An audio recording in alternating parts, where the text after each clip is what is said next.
Pada abad ke-14, di wilayah yang sekarang dikenal sebagai Mali, hidup seorang penguasa yang akan menjadi legenda dalam sejarah Afrika Barat. Nama penguasa ini adalah Mansa Musa. Mansa Musa lahir sekitar tahun 1280 di Kerajaan Mali, yang pada saat itu merupakan salah satu kerajaan terkaya di Afrika.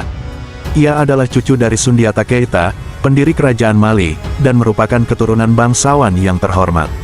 Mansa Musa mewarisi takhta kekaisaran Mali setelah kematian saudaranya, Abu Bakar II, pada tahun 1312. Mansa Musa dikenal sebagai seorang pemimpin yang bijaksana dan berpendidikan. Ia memperluas wilayah kekuasaannya dan memperkenalkan Islam sebagai agama utama di Kerajaan Mali.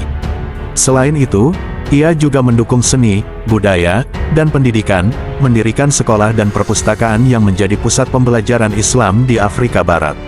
Ia dihormati dan disegani oleh rakyatnya, serta diakui oleh dunia Islam sebagai salah satu penguasa terbesar pada zamannya. Selain itu, Mansa Musa juga dikenal sebagai salah satu penguasa terkaya dalam sejarah manusia. Jumlah kekayaannya diperkirakan mencapai angka 6.100 triliun, dengan sumber utama kekayaan berasal dari tambang emas dan garam.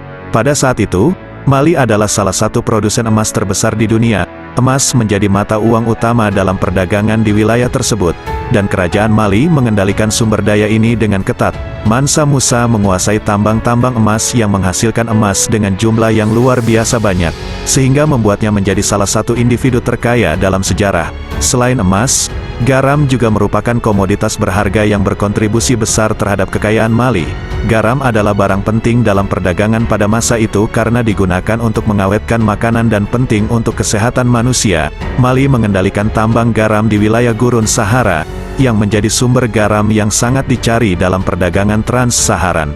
Keuntungan dari perdagangan garam ini juga menyumbang pada kekayaan Mansa Musa dan Kerajaan Mali secara keseluruhan. Salah satu peristiwa paling terkenal dalam sejarah Mansa Musa adalah perjalanannya ke Mekah pada tahun 1324.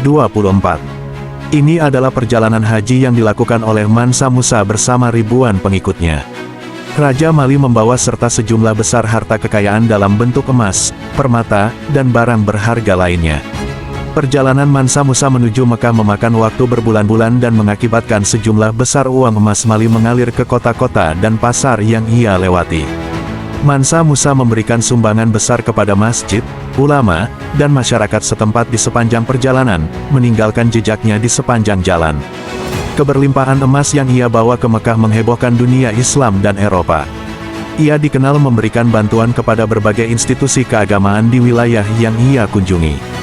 Perjalanan Haji Mansa Musa ke Mekah memiliki dampak yang signifikan terhadap perekonomian di wilayah yang ia lewati. Kebijakan memberikan emas secara murah hati selama perjalanan menyebabkan inflasi dan merusak mata uang di beberapa daerah. Harga-harga naik secara dramatis, dan barang-barang berharga menjadi sulit dijangkau oleh rakyat jelata. Melihat dampak negatif yang ia timbulkan, Mansa Musa memutuskan menarik kembali emas-emas yang beredar dengan menukarnya dengan bahan makanan atau ternak, sehingga nilai mata uang kembali stabil dan perekonomian kembali pulih. Dalam jangka panjang, perjalanan Haji Mansa Musa juga membantu meningkatkan hubungan dagang antara Mali dan negara-negara lain. Kerajaan Mali menjadi lebih dikenal di dunia, dan perdagangan emas dan garam semakin berkembang. Sebagai hasilnya, Mali tetap menjadi pusat kekayaan dan budaya di Afrika Barat untuk beberapa waktu. Mansa Musa adalah seorang penguasa yang luar biasa dalam sejarah Afrika dan dunia Islam. Perjalanannya yang mengesankan ke Mekah memperlihatkan kemewahan dan kemakmuran Mali kepada dunia, sementara dampak ekonominya menciptakan perubahan besar dalam perdagangan dan harga-harga di berbagai wilayah.